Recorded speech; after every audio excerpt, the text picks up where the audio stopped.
네, 우리나라 청소년 100명 가운데 7명 정도가 인터넷에 중독돼서 일상생활에 지장을 겪고 있다고 합니다. 그런데 인터넷 중독으로 진단을 받은 청소년의 경우 뇌 기능이 크게 떨어지는 것은 물론 감성 자극 또한 느끼지 못한다는 연구 결과가 나왔는데요. 이게 얼마나 심각한 걸까요? 또 예방 방법은 어떤 것들이 있을까요? 이 시간 전문가와 함께 자세히 알아보도록 하겠습니다. 충북대학교 병원 정신건강의학과 손정우 교수 전화로 연결됐습니다. 손 교수님 안녕하십니까? 네, 안녕하십니까. 네. 스마트폰이나 인터넷에 중독된 청소년들이 해마다 늘고 있는데요. 현재 위험군에 속하는 청소년들 대략 어느 정도나 될까요? 네, 마침 어제 여성가족부와 교육부가 공동 조사한 초등학교 4학년, 중학교 1학년, 고등학교 1학년 약 한 150만여 명 대상으로 조사한 결과 발표가 있었는데요. 예. 거기서 인터넷 중독 위협군이 한 10만 5천 명 정도, 예. 스마트폰 중독 위협군은 18만 6천 명 정도가 나왔고요. 네. 스마트폰 중독 위험군 자체가 작년은 이제 24만 명으로 나와서 전체적으로는 좀 준 것 같지만, 네. 보다 심각한 것은 초등학교 4학년의 스마트폰 중독 위험은 예. 작년보다 더 증가했다고 보도가 된 바 있습니다. 네. 그러니까 스마트폰 중독 위험 같은 경우는 그 연령대가 더 낮아졌다라고 이제 봐야 될 것 같은데요. 네, 그렇습니다. 네. 그렇다면 이렇게 인터넷을 너무 많이 사용하거나 지금 말씀하신 대로 스마트폰 중독 이런 그 청소년들에게는 어떤 증상들이 나타나는 건가요? 네. 그 여러 가지 분류 방식이 있는데 가장 대표적인 것들은 이제 첫째 역시 금단 증상, 예. 갑작스럽게 인터넷을 중단했다든지 이럴 때 상당히 정신적으로 충동적으로 바뀐다든지 신체적으로 굉장히 발한이 증가한다든지 굉장히 불편해진다든지 하는 이런 증상이 나올 수 있고요. 예. 두 번째는 내성이라고 이제 알려진 거죠. 그러니까 원하는 즐거움 수준이 점점 예를 들면 1시간 정도 인터넷을 한 상태에서 얻을 수 있었지만 시간이 지나면은 1시간으로는 그 즐거움이 못 얻어지니까 예. 2시간으로 늘어나고 3시간으로 늘어나고 그러면서 점점 사용 시간이 늘어나는 내성 현상이 있겠고요. 네. 그다음에 만약에 인터넷 과다 사용에서는 가상 세계를 지향하는 어떤 이런 패턴이 증가됩니다. 아무래도 그 가상 세계 이 쪽으로 이제 빠져드는 네네. 네, 그런 가상 공간으로 빠져드는 것들이 이제 나타나는데 스마트폰은 이제 기계가 좀 작다 보니까 예. 가상 세계 지향성은 조금 떨어지는 면은 아직은 좀 떨어지는 면이 있고요. 네. 그다음 일상생활 심각한 장애가 있는데 여러 가지가 있겠지만 저희 팀이 이제 연구에서는 모든 일에 대한 동기, 그러니까 이제 모티베이션이라고 하죠. 예. 모티베이션이 많이 떨어지고 예. 보상 추구도 매우 자극적인 보상만 추구하고 요구하는 이런 것들이 문제가 된다고 할 수 있겠습니다. 네, 그렇군요. 이제 흔히들 가정에서는 자녀들이 너무 많이 인터넷이나 스마트폰에 중독되어 있으면 이제 일단은 아무래도 학업에 영향을 주기 때문에 좀 자제를 시킬 것 같은데 이것뿐만 아니라 이제 뇌 기능에도 상당한 영향을 준다라는 그런 말씀을 하셨는데요. 일반 그 중독이 되지 않은 청소년들과 이 중독이 된 청소년들 사이에 그 어떤 뇌 기능이나 반응들이 어떻게 다른지 좀 구체적으로 설명을 해주시겠습니까? 예. 저희 충북대병원 연구팀의 이번 이제 연구에서는요. 예.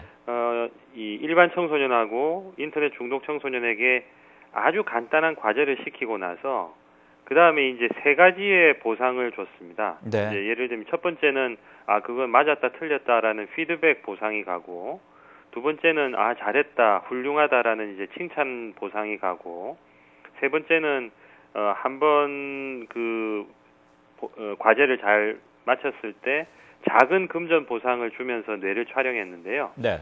일반 청소년은 뇌의 두정엽이라든지 또 측두엽이라든지 이런 부분들이 다 좀 사회적인 어떤 관계하고 연관되는 어떤 그런 영역들입니다. 네. 그러니까 그런 부분들 예를 들면 칭찬을 받았다면 내가 칭찬받았네 뭐 이런 생각도 한다든지 이런 부분들이 많이 활성화되고 또 예. 이제 일반적인 보상 기대 중추들이 몇 가지 있습니다.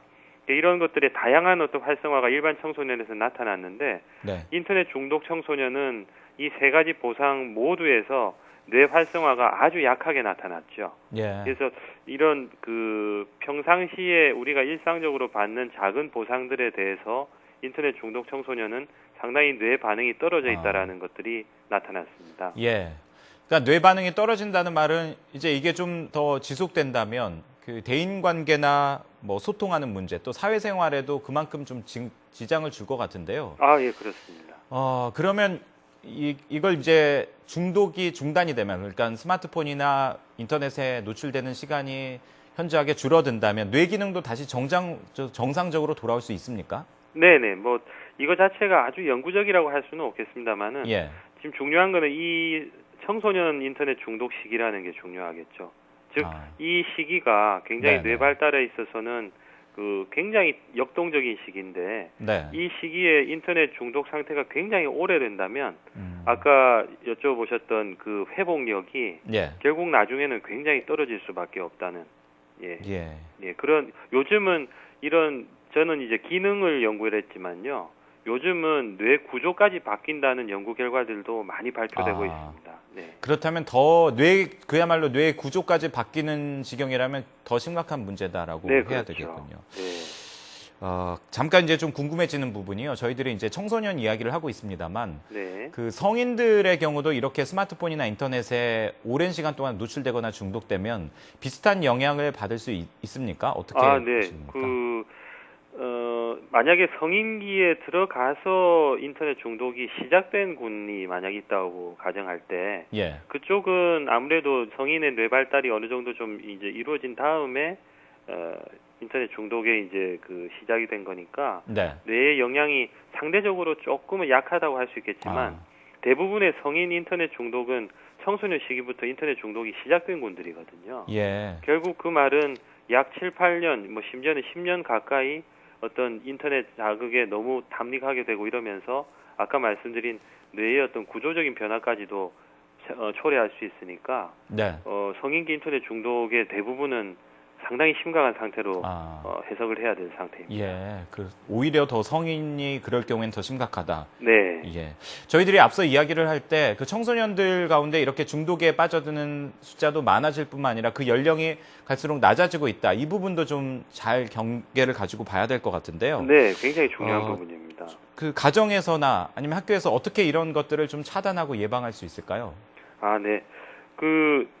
아까도 보시면은 왜 전체적인 그 중독 위험군이 작년보다는 약간 줄었죠. 네. 결국 그런 것들이 단적으로 보여주는 것은 인터넷 중독 예방 사업이라든지 스마트폰 중독 예방 사업이 그래도 어느 정도는 약간 먹힌다는 이야기가 돼요. 예. 그래서 이제 그 먹힌다는 면에서 보면은 결국 어린 시절부터 부모님의 교육이라든지 일관되는 가정 내 사용 방침 확립이 굉장히 중요합니다. 네. 제가 외래에서 보면은 어머님들은 굉장히 차단을 하시는데 어머님이 차단하시는 저 다른 방에서 아버님은 게임을 하신다든지 이런 집도 있거든요. 예. 그러니까 부모님 양쪽에 어떤 일관된 방침이 중요하고요. 물론 인터넷이나 스마트폰은 완전히 뺐거나 완전히 없애는 방법은 한계가 있죠. 요즘은 정말로 그 통신 수단으로서 중요하게 자리를 잡고 있으니까요. 네. 하지만 어린 시절부터 적절한 억제 능력을 자연스럽게 획득하게 하는 것이 굉장히 중요하겠고요. 예. 그다음에 역시 가족 간의 원활한 커뮤니케이션이라든지 지지라든지 이런 것들이 늘 있어야 되겠고 또한 자녀가 주로 활동하는 게임이나 자녀가 주로 관심을 가지는 인터넷 사이트 등에 대해서는 부모님이 외면하지 마시고 지속적으로 관심을 갖거나 같이 참여해 보는 것들이 좋겠고요. 예. 또 이 인터넷 중독에 해당되는 청소년들이 상당히 울적해하고 자존감이 떨어져 있는 경우들이 많습니다. 예.